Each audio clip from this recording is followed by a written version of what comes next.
It's me, Colin. Bam! My name's not Colin. Nobody cares what your name is. Okay. I could be waiting in line for the dole, but no. Am I trying to rap? What the f is this intro? I don't understand the joke. Intel's Arc Alchemist GPU is in trouble yet again. According to German tech tester and commenter Igor Walasek of Igor's Lab, Intel have run afoul of many of their branded partners, causing widespread discontent amongst the manufacturers. The trouble supposedly started when Intel told their add-in board partners to avoid selling the cards on the retail market and instead focus on system integrators and OEMs, which carries a much lower profit margin. To make matters worse, Intel has also reportedly refused to give a guaranteed price point for their Arc A380 or similar cards, and their RMA and returns policy are notably worse than those of Nvidia and AMD. All of this has, according to Igor, left the partners sitting on massive amounts of inventory, and with the price of graphics cards in sharp decline, it's getting less valuable by the day. We've all been there. Evidently, nobody wants a plush banana for scale from LTTstore.com filled with real banana skin. Why'd I order 40,000 of them? They smelled worse than you. One AIB unknown manufacturer has apparently ceased production of ARC cards entirely, citing quality concerns, while the partners who still are on board have reportedly capped their marketing budget for these cards and won't be doing any big launch day pushes. So the ARC launch parties could be less of an extravaganza and more of a guy on the side of the freeway with a sign that says, "Please buy my GPUs, anything helps, please."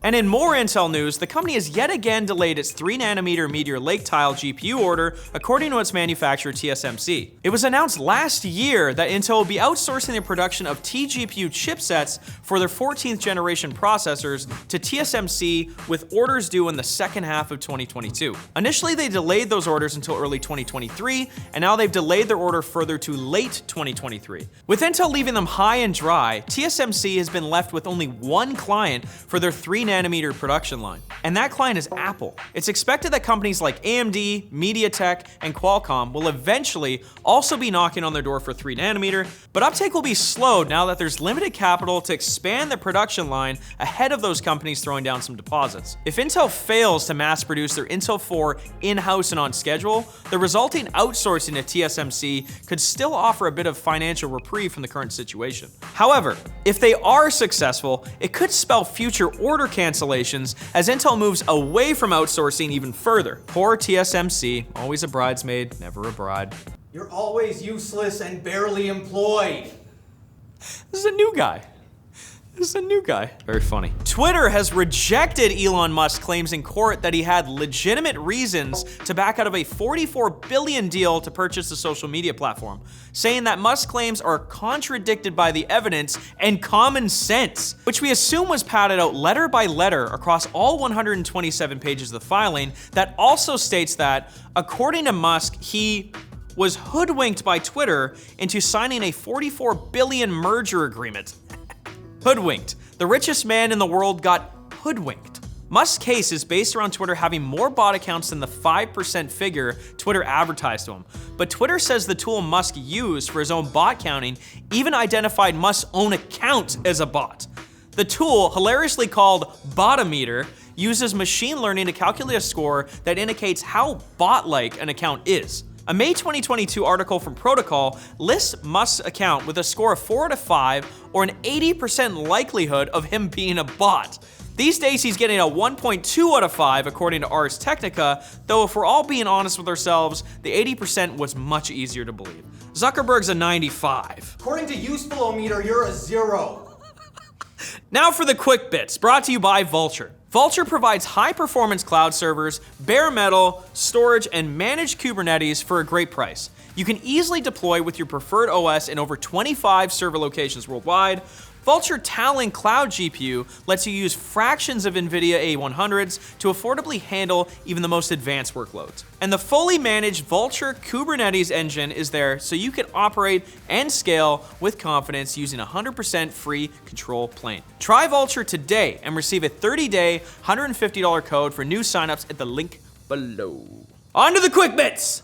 Quick bits! A World of Warcraft mobile game that has been developed for the past 3 years has been scrapped, reports Bloomberg. Blizzard and Chinese gaming giant NetEase, co-creator of Diablo Immortal, have apparently canceled an unannounced mobile MMO set in the same universe as World of Warcraft. The cancellation comes after the companies could not agree over financial terms for the title. I wonder if one was trying to get a payment from the other each time a certain action was performed. Wouldn't that just be tragic? Google is officially merging Google Meet and Google Duo. Announced in June, the plan was to keep the Google Meet branding and the Google Duo features. However, the existing Google Meet app is still sticking around until September.